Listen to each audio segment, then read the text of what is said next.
కానీ ఓడిపోయిన ప్రతి క్షణం నుంచి మంగళగిరి గురించి నేను ఆలోచించా తల్లి. అయ్యో ఓడిపోయినాయి అని. కానీ రెండో రోజు నుంచి నాలో కసి పెరిగింది, ఆకలి పెరిగింది, మంగళగిరి ప్రజలకి సేవ చేయాలని. పెట్టుకుని ఆలోచించండి. మంగళగిరి నియోజకవర్గంలో కానీ దుగ్గిర 5 సంవత్సరాలు మీరు 2 కుటుంబాలు ఆశ్రదిస్తే ఇలాంటి దరిద్రపు రోడేస్తారా?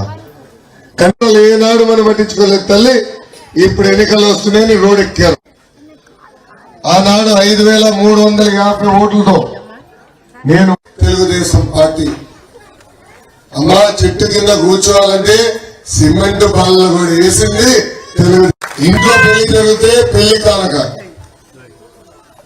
ఊర్లో ఎవరైనా చనిపోతే మట్టి ప్రతిపక్ష అభ్యర్థిగా నేను ఐటీ కంపెనీలు తీసుకొచ్చాను తల్లి మంగళగిరి.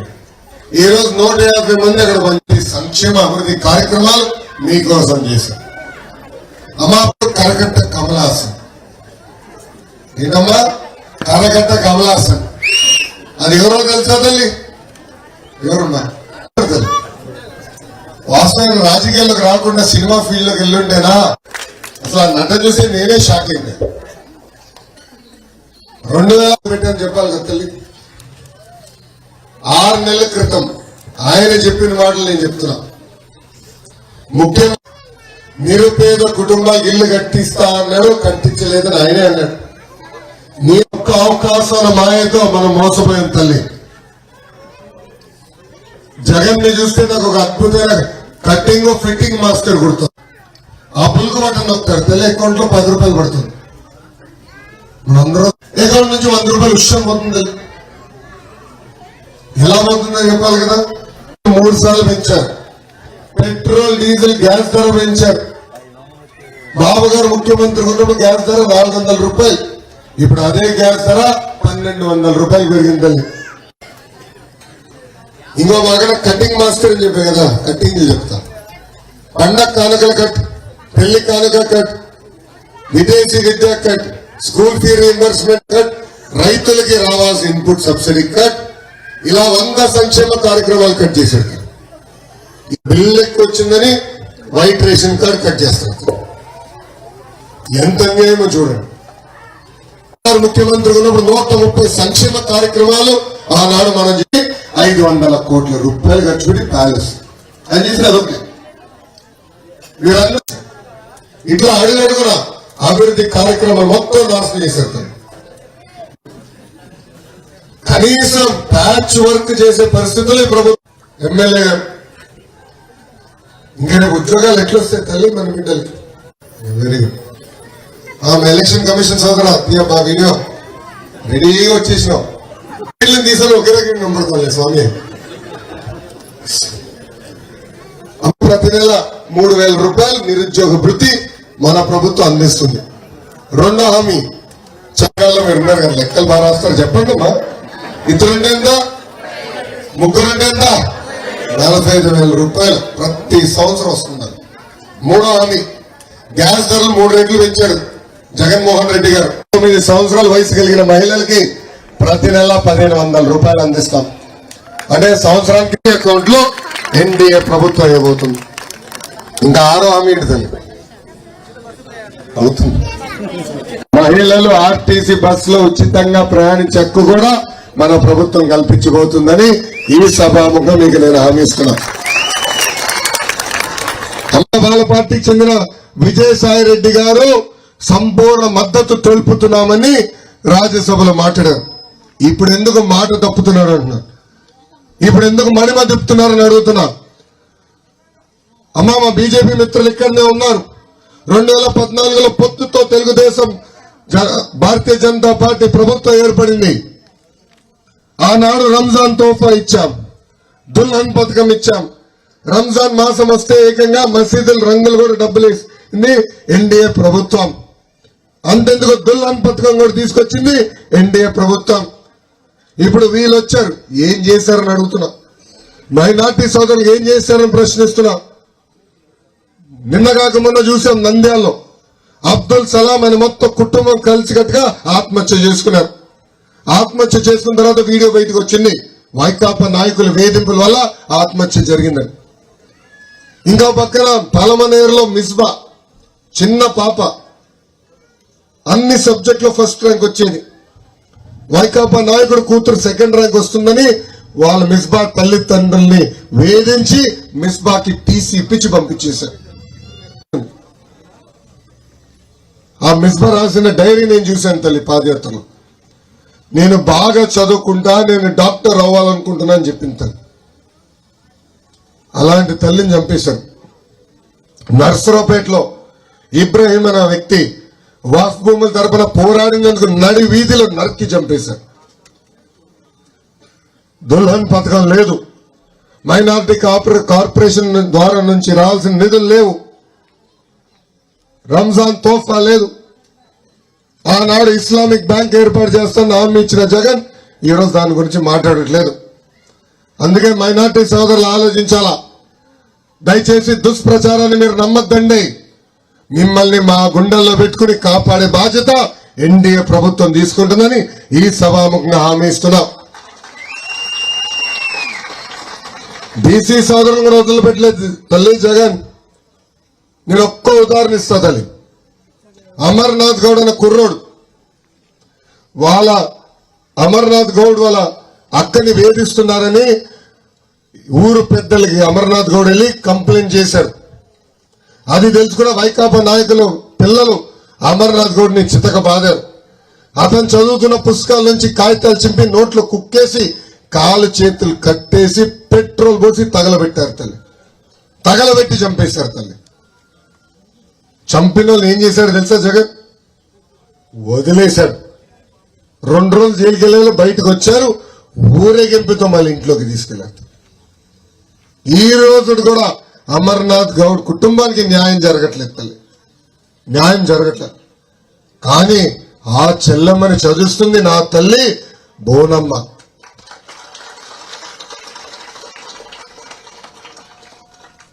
అమ్మా నిన్న కాక మొన్న ముఖ్యమంత్రి గారి సొంత జిల్లాలో పద్మశాలి సోదరుడు సుబ్బారావు గారు ఆయన మొత్తం కుటుంబం ఆత్మహత్య చేసుకుంటారు. కోవిడ్ లో పాపం ఎక్కువ ఖర్చు అయింది. ఆ భూమిని అమ్ముకుంటే ఏదో డబ్బులు వస్తాయి, అప్పంతా తీర్చచ్చు అనుకున్నాడు.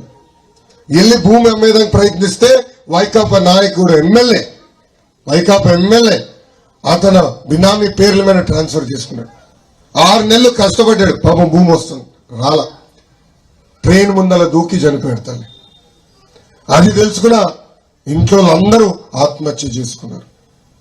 ఇంకెన్ని ఆత్మహత్యలు జరగాలి తల్లి? మనందరం మేలుకోవాలా. దళితుల్ని కూడా వదిలిపెట్టలేదు ఈయన. వాళ్ళ సొంత పార్టీకి చెందిన ఎమ్మెల్సీ అనంతబాబు గారు అతని దళిత డ్రైవర్ సుబ్రహ్మణ్యాన్ని అతి కిరాతకం కొట్టి చంపేసి శవాన్ని డోర్ డెలివరీ చేశారు. అతనికి జగన్ ఇచ్చిన కానుక ఏంటో తెలుసా? ఎమ్మెల్సీ పదవి. అదే అనంతబాబుని ఇలాంటి సభ జరిగితే జగన్మోహన్ రెడ్డి గారు పక్కనే కూర్చోబెట్టించుకుంటాడు.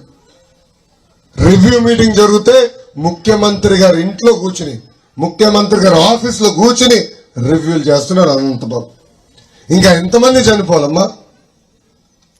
చంద్రబాబు నాయుడు గారు ముఖ్యమంత్రి ఉన్నప్పుడు ఏనాడని ఒక దాడి జరిగిందా? ఒక మైనార్టీ సోదరు పైన దాడి జరిగిందా? ఒక దళితుడి పైన దాడి జరిగిందా? ఒక బీసీ సోదరు పైన దాడి జరిగిందా? లేనేలేదు.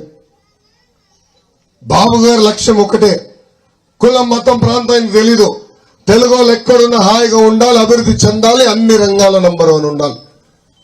అందుకే ఆనాడు మనకి ఎలాంటి లోటు లేకుండా పరిపాలించారు తల్లి. దయచేసి ఇది మనందరం గుర్తు పెట్టుకోవాలని ఈ సభాముఖంగా కోరుతున్నా. ఎందుకంటే మళ్ళీ వస్తారు తల్లి పేటీఎం బ్యాచ్, మళ్ళీ వస్తారు తల్లి కరకట్ట కమలాసన్, మళ్ళీ మాయ మాటలు చెప్పేదానికి వస్తారు తల్లి. పాపం ఇప్పుడు ఆయన తెలుసు ఎట్టుకో ఓడిపోతున్నాడని, అందుకే రంగంలోకి ఒక చెల్లమ్మని దింపాడు. ఆ చెల్లమ్మని ముందలు పెట్టి వెనకాల నుంచి నాటకాలు ఆడుతున్నాడు తల్లి.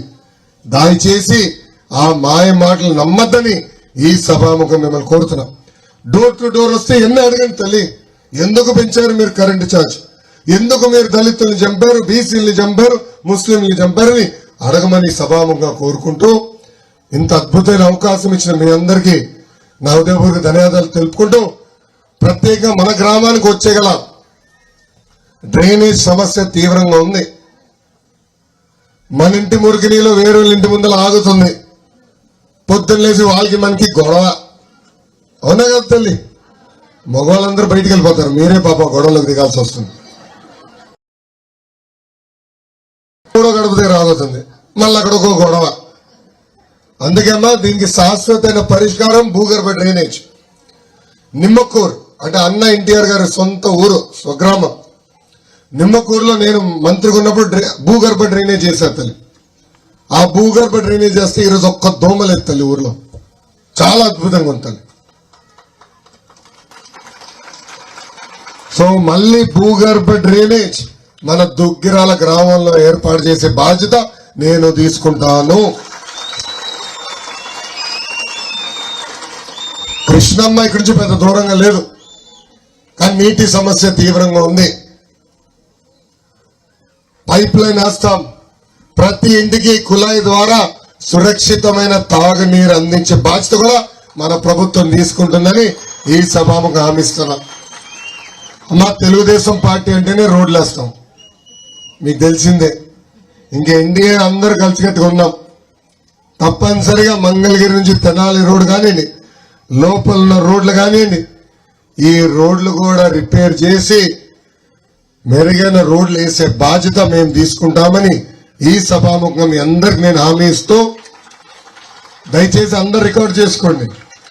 నేను చెప్పింది ప్రతి అక్షరం రికార్డ్ చేయండి.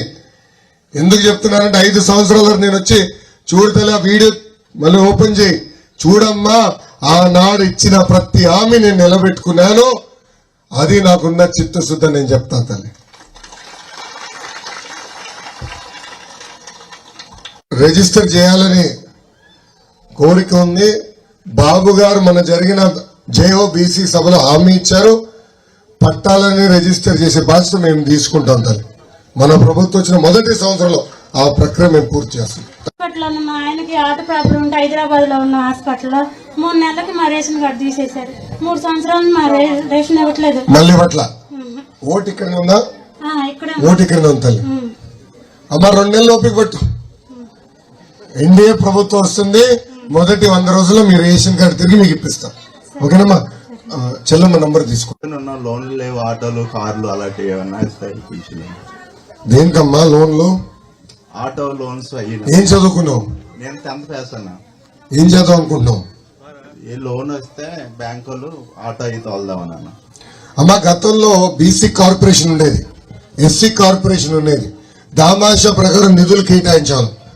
ఇన్నోవాలు కొనుక్కోవాలన్నా లోన్ ఇచ్చేవాళ్ళం, జేసీబీ కొనుక్కోవాలన్నా లోన్ ఇచ్చేవాళ్ళం. అంటే స్వయం ఉపాధి చాలా అవసరమని ఆనాడు పరిగణన తీసుకుని అనేక కార్యక్రమాలు చేశాం. కానీ ఈ ప్రభుత్వ అధికారులకు వచ్చిన అన్ని కట్ చేశారు, నిధులు కేటాయించారు. మన ప్రభుత్వం ఏర్పడిన వెంటనే దామాషా ప్రకారం ఉపకులాల వారీగా కార్పొరేషన్ నిధులు కేటాయించి మన కోసం ఖర్చు పెట్టే బాధ్యత ఎన్డీఏ ప్రభుత్వం తీసుకుంటుంది. నిరుద్యోగులకి పెద్ద ఎత్తున ఉద్యోగాలు కల్పించే బాధ్యత మేము తీసుకొస్తాం. మంగళగిరికి ప్రత్యేకంగా కంపెనీలు తీసుకొచ్చే బాధ్యత నాది. Thank you. చలం పెద్ద సమస్య సార్. క్రిస్టియన్లు కన్వర్ట్ అయిన వారు బరియల్స్ చేసుకోవాలంటే చాలా ప్రాబ్లం ఉంది సార్. దుగ్గిరాల మొత్తంలో సార్ 20 దగ్గర 20 సంఘాలు ఉన్నాయి సార్. చాలా ఇబ్బందులు పడుతున్నారు సార్. ఆ బరియల్ ఏర్పాటు కనుక చేయగలిగితే మీకు మేలుగా మేము చేస్తాం సార్.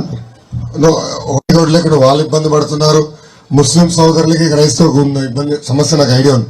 ఇది ఇక్కడిదే కాదు, రాష్ట్ర వ్యాప్తంగా ఉన్న సమస్య.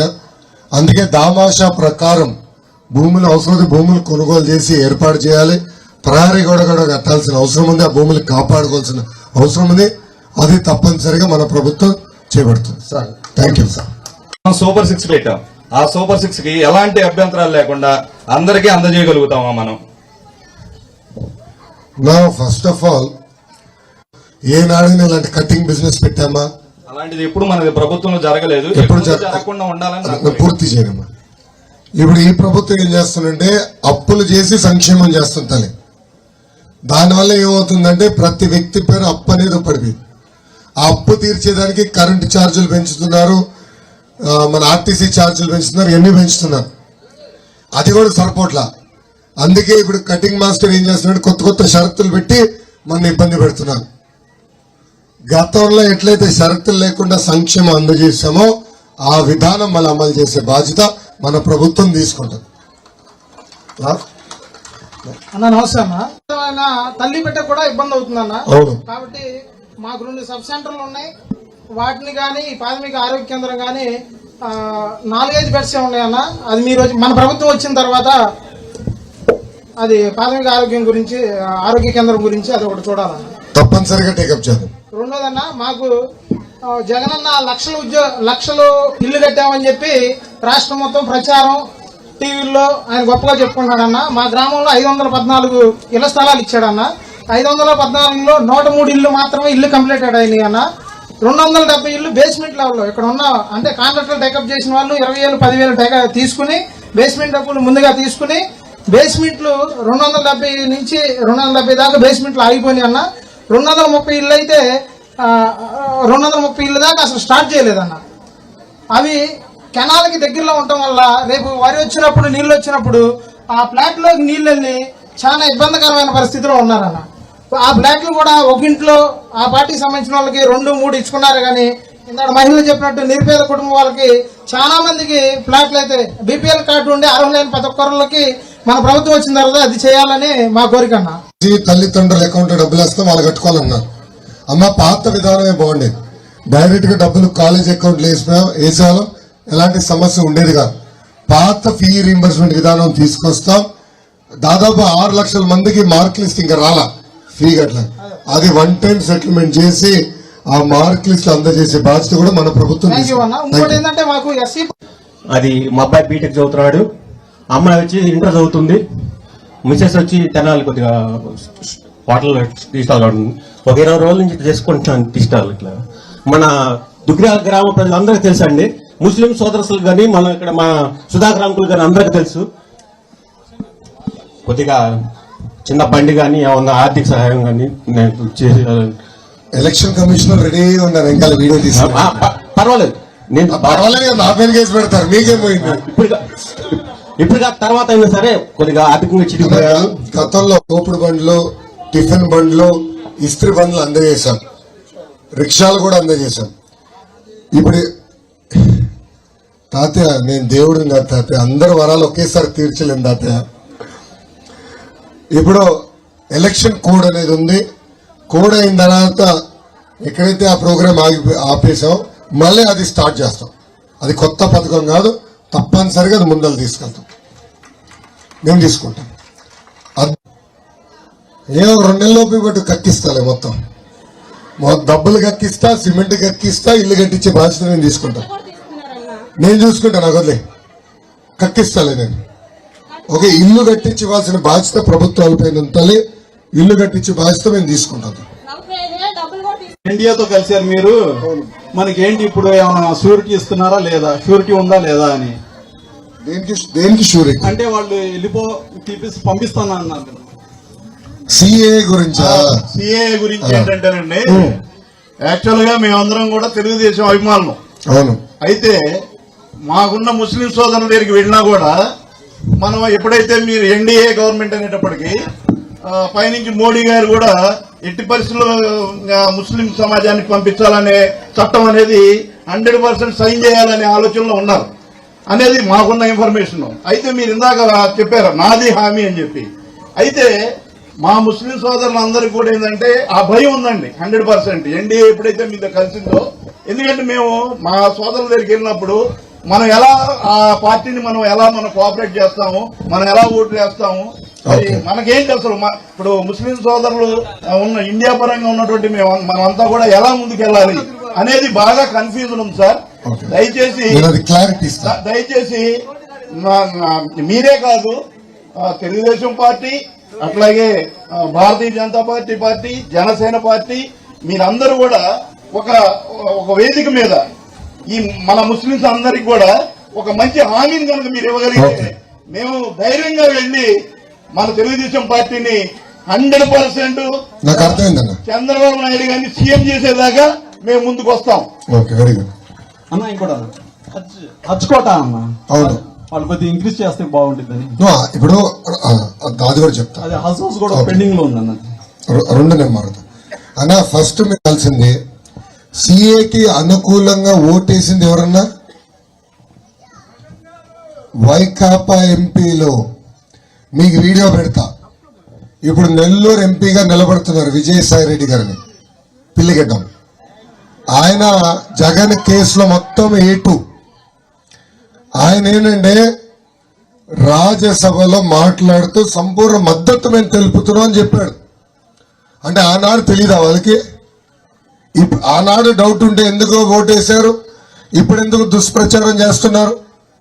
నేను సభాముఖంగా అడుగుతున్నా, ఎవరు చెప్పారండి మైనార్టీ సోదరులు భారతదేశం వదిలి వెళ్ళిపోవాల్సిన పరిస్థితి వస్తుందని? ఎవరు చెప్పారండి? ఏ పేపర్ చెప్పింది? సాక్షి పేపర్ చదివితే ఆరోగ్యానికి హానికరం అన్నా. సాక్షి పేపర్ చదివితే ఆరోగ్యానికి హానికరం, సాక్షి టీవీ చూస్తే మన గుండెపోటు వస్తుంది. దయచేసి రెండు చూడదు.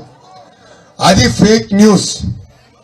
ఎవరు చెప్పలా, మోడీ గారు చెప్పలా, పవన్ అన్న చెప్పలా, బాబు గారు చెప్పలా. దయచేసి దుష్ప్రచారం నమ్మద్దు. నేను చెప్తున్నా, మీరు అడిగారు, తప్పనిసరిగా పెద్దలు చెప్తాను. సరైన వేదికలో హామీ కూడా ఇప్పించే బాధ్యత నాది. మీరు అది క్లారిటీగా ఉండండి. పెండింగ్ లో ఉన్న హజ్ హౌస్ పూర్తి చేయాలి. హజ్ యాత్రలు కూడా గతంలో బా ప్లీజ్ రబా, నీకు ఒక్క మీటింగ్ నాకు రోజు 3 రబా, గొంతు పోతుంది. మీ అంత స్పీడ్ కాదు ఇంకా. అలా హజ్ యాత్రికులు కూడా కోటా పెంచాలి, సబ్సిడీ కూడా ఇవ్వాల్సిన అవసరం ఉంది. అదొక పద్ధతి ప్రకారం రాట్లా. గతంలో ఏ విధానం అయితే మేము అమలు చేశామో ఆ విధానం తీసుకొచ్చే బాధ్యత మేము తీసుకుంటాం. నాకు ఇంత అద్భుతమైన అవకాశం ఇచ్చిన దుగ్గిరాల పంచాయతీ ప్రజలందరికీ పేరు పేరు నా హృదయపూర్వక ధన్యవాదాలు తెలుపుకుంటూ మీ అందరి దగ్గర నుంచి నేను సెలవు తీసుకుంటాను.